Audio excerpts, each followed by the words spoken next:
All right, Sunil, good morning. Good morning, doctor.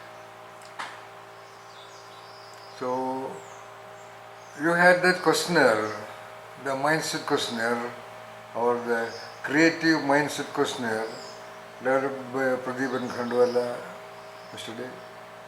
We discussed not the top one of the critical, all mindsets are very critical. We discussed the mindset named Centricity and Conformity. Okay.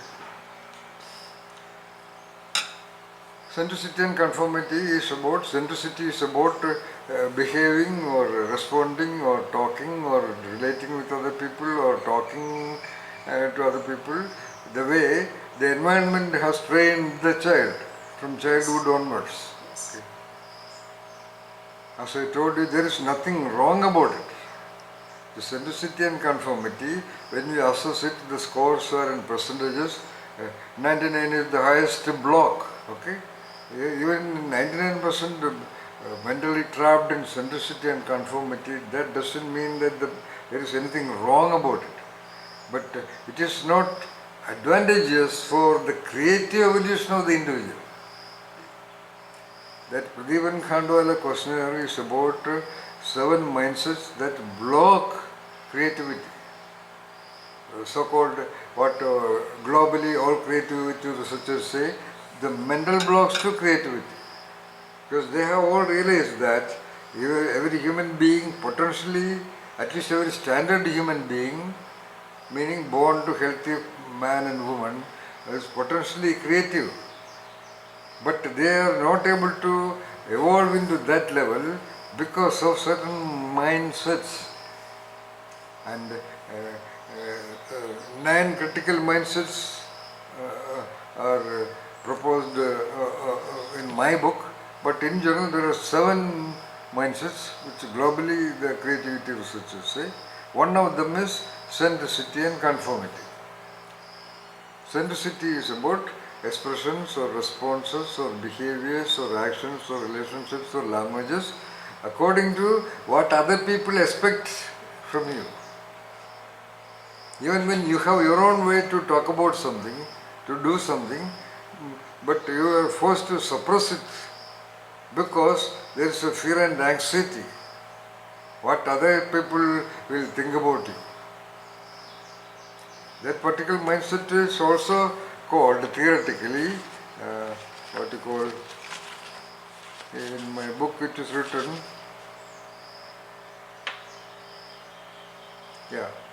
fear, tension, anxiety, about not going with the crowd. Allegiance to powerful forces. That's what an advertisement Amitabh Bachchan says, or Aishwarya Rai said. Ideologies, etc. Or identity is not clear. If you are very strong about your identity, you will just not do what other people tell you.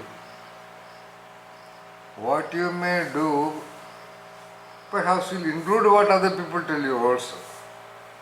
But you do that thing because you also accepted it and appreciated it and want to do that. That's why you did it, not because other people said it. That difference is there.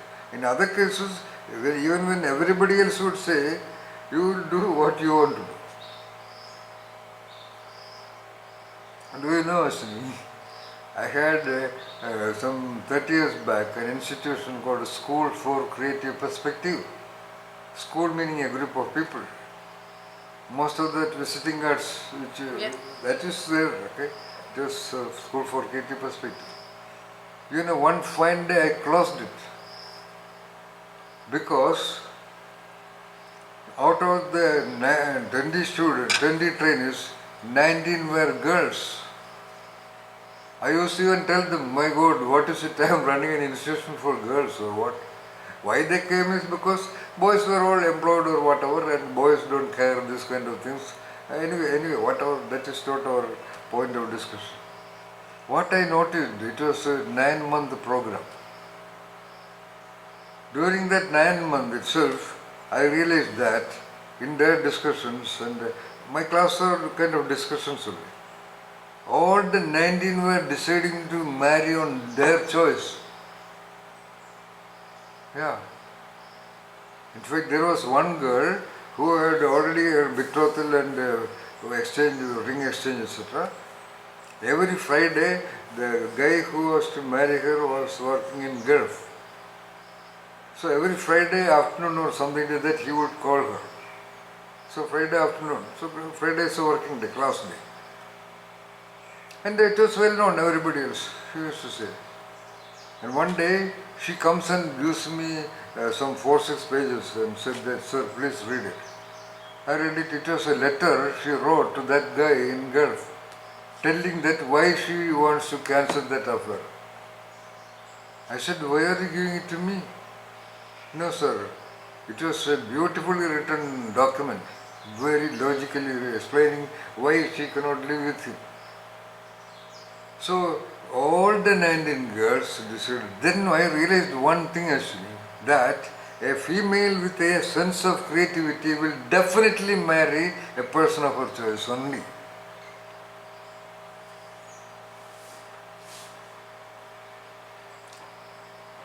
But there may be a highly creative female who may marry the person the parents suggest also. But this 19 out of 19. And I closed it not because of that. Most of the parents came there and they were threatening me, what are you doing here, what is the kind of training program? And the brothers of that girl whose marriage was fixed, they came to my office and showed me a knife and said, you bloody, we will kill you. And they say it is because of my training. Yes, also. But I never told them to do like this. In fact, for that girl's affair, I was against it. I told it is not correct. It is cheating that person. And she felt very depressed or irritated or even she argued with me. So next day I thought, why should I? Anyway, they don't, most of them never paid the fee properly. Because it was not a well-known course, So I could not demand any fee. If they gave something, I would take it. At least 50% of them did not pay anything at all. That's a different issue. But I closed it because of this. One person's father, that personally came and told him, my father went and met all the churches in that district and said that there's a guy like this doing a training institute like this, do not send your children there. The priest announced in the church. So, because the parents want yes, okay, daddy kind of a person, a very obedient child, the parents are very happy, and obedient student teachers are very happy. So a creative child is very likely to be a little bit angry, arrogant and eccentric and mischievous, no doubt about that. Yes. No doubt. So, by training program, whatever they say, it becomes very powerful and logical. The parents cannot tolerate that. They become off centricity and off conformity. They will not do a thing just because the parents do it. But the parents are also right in the sense that they don't have the maturity to be exactly non-conformist and eccentric also. That's why mischievous children are always sort of, captured or trapped or punished or admonished also. But despite that, they will come out. So, creativity allows that freedom from centricity and conformity, allows tremendous freedom for the individual. So individual is almost like I am there kind of a thing. In fact, creativity researchers say that a creative person should be trained, actually. Otherwise, he may go out of control. He may not know how to manage his creative impulses, actually speaking. And because also that a creative person, if not careful enough to manage his or her creativity, that person may end up in danger also because of their creativity. Great. Because, for example, a creatively, highly thinking individual, a small idea will be expanded into 1000 ideas. That is good to write a story or poetry. or a film script. But if the same is done on a negative information, he will feel terribly complex and may even end up in mental hospital. Yes, highly creative people. Even I have faced that situation. I know how a mental illness, mental disorder will happen gradually, step by step, like any other illness. That's why I developed a therapy called creativity therapy, which I have trained about 4 or 5 psychologists also, which we discussed some time back. Because even if a normal person, I would say a mental illness for a normal person is an evidence of his or her creativity only. By his or her creative analysis, a small thing is developed and evolved, and certain tension and apprehension and fear and anxiety is developed, and it becomes a huge poetry and defeats that person. Therefore, it is better to use centristic and conformist. Go by the way, so no problem. Alright? Marry somebody who the parents say, or go do the course which the parents say, go by what the husband says, or the wife says, or the children say, or the friends say, so it is very comfortable. You don't have any responsibility to manage your life. But when you are a non-conformist or an eccentric, you have the burden of managing your life also, because you have taken your path, which you alone will face. These are all at the ultimate level, but at a minimum required level, okay, you have to be careful. At least when you did that questionnaire, what I want to suggest is, you have to be going by your choices and your understanding and your learning. The centricity and conformity are applicable in your learning also. You learn mathematics or physics or chemistry and you go only by the books, you can never do any creative work in that field. That's why millions of highly educated physicists and chemists and medicine, whatever people, they don't create anything, All creations have been done by uneducated, ordinary, so-called ordinary people, but they were all eccentrics. Not every uneducated people are millions. They do not create. I am not talking about that. These people were otherwise creative, but not blocked by the centricity and conformity to their learning also. Like political centricity and conformity or religious centricity and conformity, they are not victims of subjective centricity and conformity. For example, you and I cannot think 2 plus 2 other than 4. 2 plus 2 is only 4. We just cannot think 2 plus 2 is 5. Because we have learned. We are in the jail of that learning. Like other people are in the jail of their religious membership, we are in the jail of that learning. We are conforming to whatever that book says or the theory says, and you go by what they say. So, why I said this is, you are already a yoga teacher and you are going to take a master degree in yoga also, and you want to establish yourself as a yoga teacher, which is very wonderful, which is very essential for the future times, especially in a city like Bangalore, which was known as the suicide capital of India. You know that? Bangalore. Times of India reported, Bangalore suicide capital of India. Reason, doctor? Huh? Reason? Reason young people commit suicide. Reason, thousands of reasons. So many suicide every year. You're asking for reason for suicide capital. Yeah. Maximum number of suicide happened in Bangalore in a certain year. Even now suicide is increasing. Latest some report. Men between the ages of 40 and 45 or something like that, some 72 people committed suicide in the last year. Men. Last year meaning 2023. So, it is going to, many people are Bangalore taking liquor and the use of MDMA and all those chemicals are increasing. Hmm? Tons of these chemicals are being captured once in a while. Do you think that is the only time they were transferring? If one is caught, nine is not at all noticed. So nobody can do anything because people can be happy, people can manage their mind only with the support of liquor or MDMA.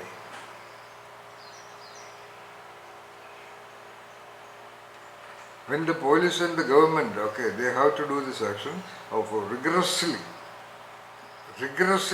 blocking and capturing and arresting and blocking these people, they should also see what is happening in the society. People are becoming increasingly frustrated, disappointed, sad and worried and having fear and anxiety about life. So the only way to forget that, to get out of the avalanche or the tsunami of those thoughts is somehow takes this thing and asleep, be there, finished, okay? If they do not have this liquor and this, what will they do? They will not simply sit and meditate. How many of them can do that? They will go haywire. They will commit suicide. There will be more suicide if there is no alcohol and this kind of intoxications. No doubt about that. And what do you think? Who is taking all these things? Not the poorest of the poor or poor people.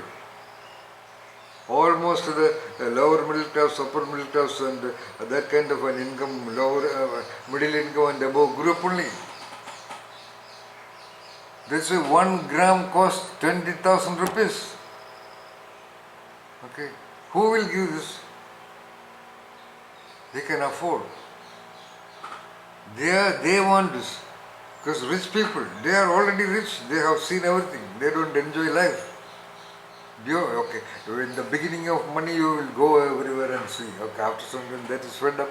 Okay, and go to the top hotels and buy 1 cup of tea for 2,000 rupees and 2 idlis for 5,000 rupees and that how much you will eat? Or you will go and stay in some resorts with per day rent 2 lakh rupees and things like that. Okay, after some time that's also gone. Then these rich people, they have agents and middlemen who will supply them young girls. That also they cannot do comfortably. There will be some tension and anxiety, but every one of them is doing that only. That also there is a limit. And you cannot eat dollar notes and currency notes. So then the only way is take this charas or ganja or MDMA or heavy liquor. That's way they are managing their life.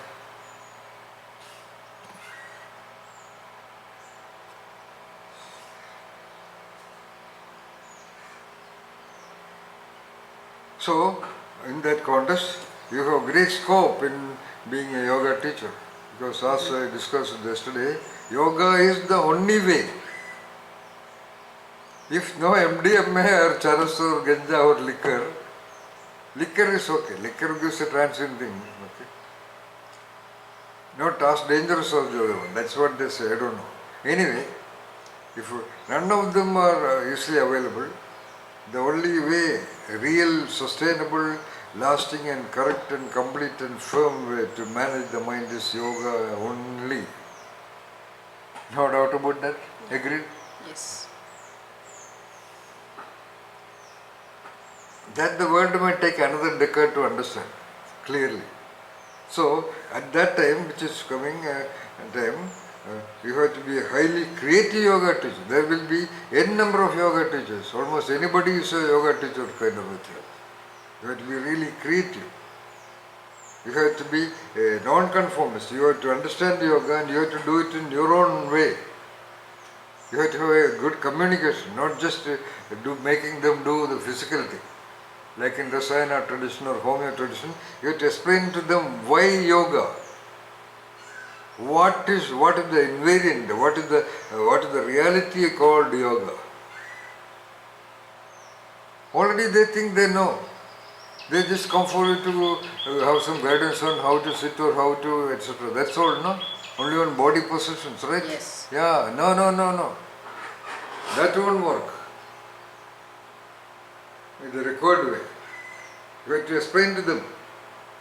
First of all, there will be 50% theory, 50% knowing about yoga, which will be translated into the doing of yoga. Thereby the being becomes a happy, blissed being, So you have to educate them in the philosophy of yoga. Read as many books as possible of Swami Vivekananda or Ramakrishna Paramahamsa or whoever talks about B.K. Iyengar or whatever, all the details, and read all of them.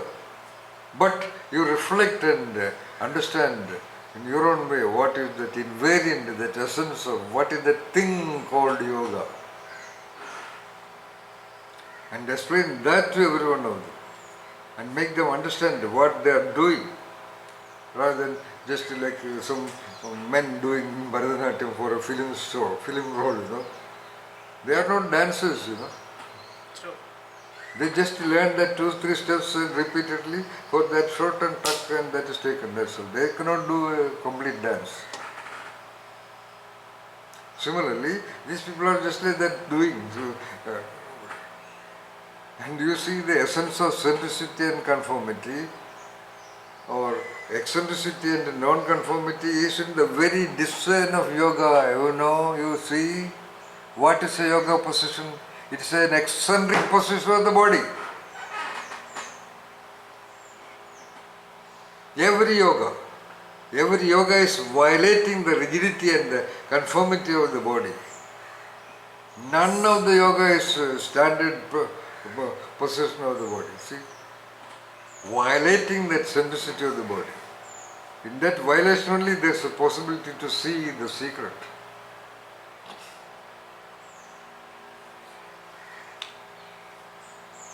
So when their body is eccentric, that means taking a varied position, they have to be prepared to take their mind also in the varied position.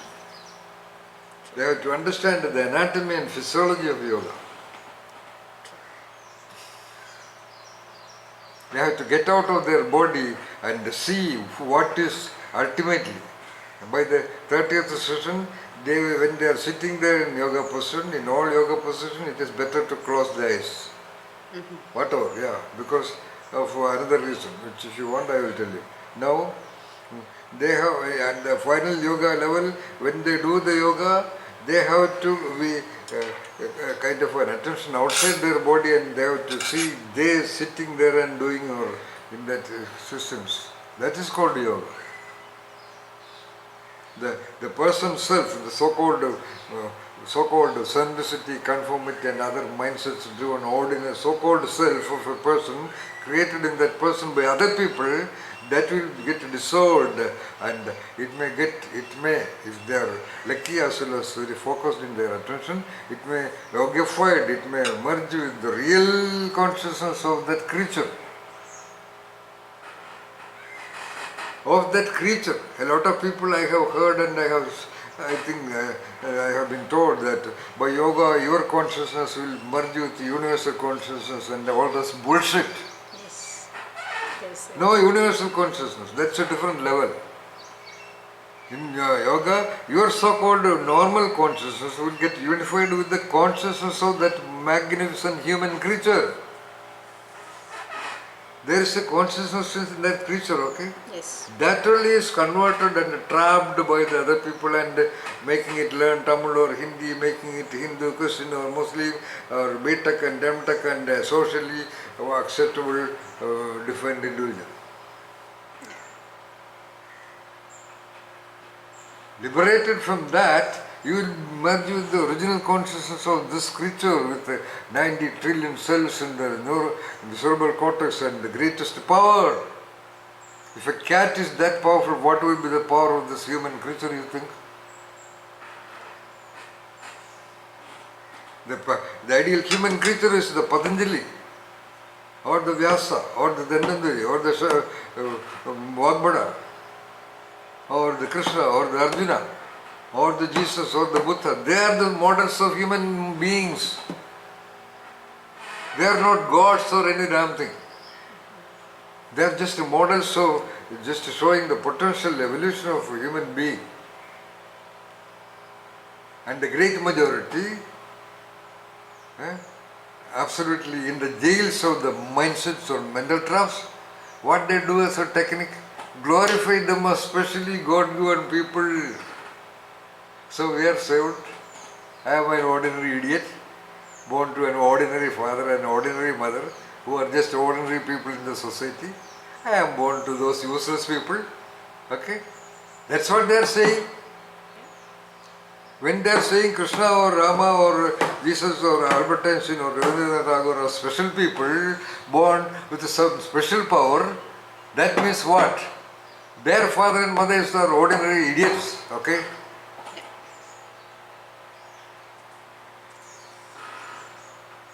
So, centricity conformity ensures that all of us are ordinary people and Jesus or Buddha are great. Therefore, they are like this. And what they are telling, you are also like me.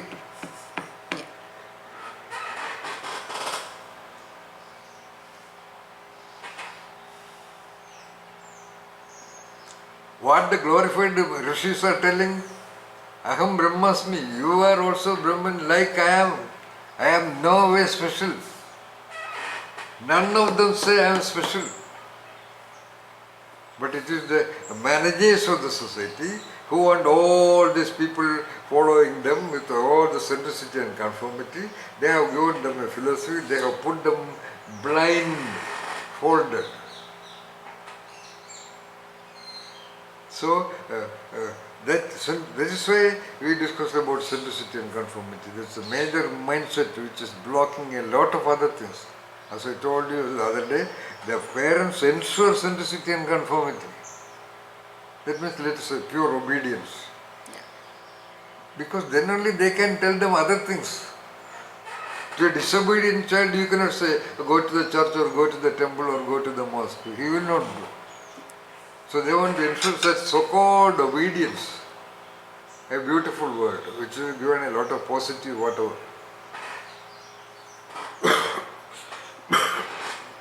And the more obedient than that good boy of the mother, good boy of the class teacher. Finished. So don't be a good girl. I'm telling you. Be a bad girl. Be an eccentric of yoga.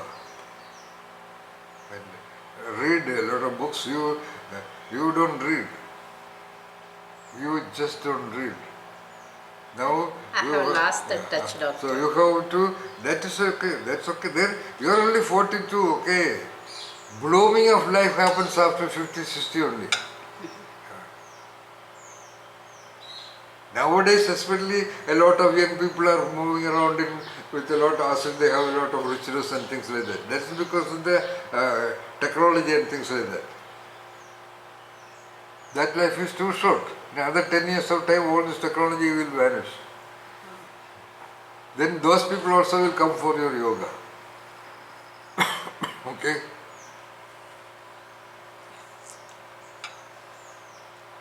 So, model is the nature process. The greater the tree, the longer time it takes to bloom. Then you have to bloom, not at the age of 28, 35 and 40. All great researchers, all great mystics, all great writers, all great film directors, all great philosophers, they all became mature by the age of 50, 60. In fact, there is even an axiom in psychology, that is, a genius matures late.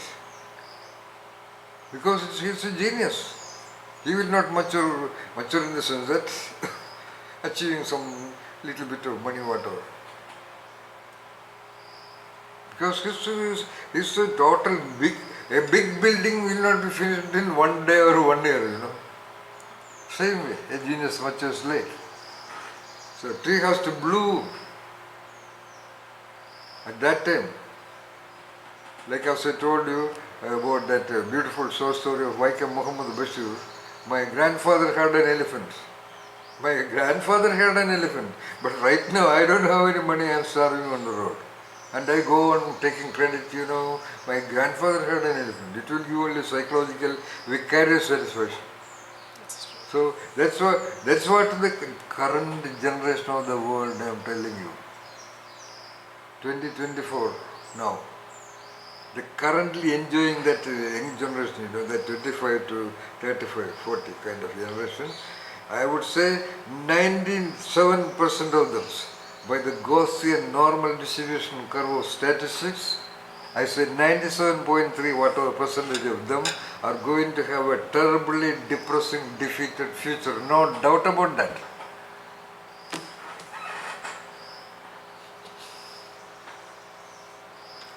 So that is my way of discussion. So you will have a good chance to become a really creative person in the world of yoga and naturopathy or something like that. Yoga and philosophy. I call it GV yoga. Yeah. GV means? GV means the creature. Oh, okay. Yeah. I am the first one to use that word. When Jaggi was there talked about Isha yoga, even before that I talked about GV yoga. Because I understood yoga even at the age of 13, 14. Of course from my guru, my father. My father used to bend a 1 rupee coin like this. I have seen that before other people. I thought he was very powerful. But only later when I was doing my pre-degree, I realized that it is impossible. Because the length is so much less, Yeah. How he could do that? Yeah, I wanted to ask him, but I forgot to ask him before he died.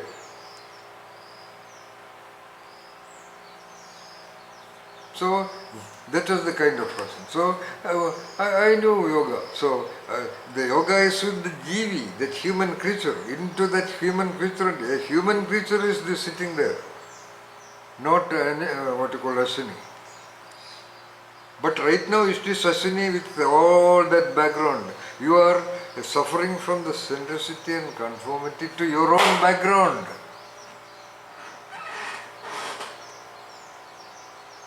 That is the way in almost all traditions of the past, religious traditions, the religious leaders will change their names.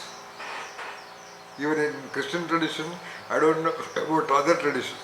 After 14 years or 17 years of seminary training in religious doctrine, whatever, when they get to that position, the name from what you call George to Father Emmanuel. Okay? So Marikuti to Sister Alfonsa, because this Sister Alfonsa is no more Marikuti, because that Marikuti is gone. After years of prayers and meditation and whatever they do. Similarly in Indian tradition, some Sumarinair becomes Chinmayananda, because he is no more that Sumarinair born in that house with the language of that house and the experiences and all that. That Sumarinair, that picture is sort of rewritten with the understanding of existence. So you should have some name to talk about, for people to talk about it. So Chinmayananda or Raghunathananda or Bodhananda or Sri Sri Ravi Shankar or Jaggi Vasudev or Ramananda Mayi or etc. etc. Some, because they just cannot think about the other name. In Indian sannyasa tradition, after the 17 years of Gurukula life and understanding that tip of enlightenment, there will be a ceremony. You know what is the ceremony?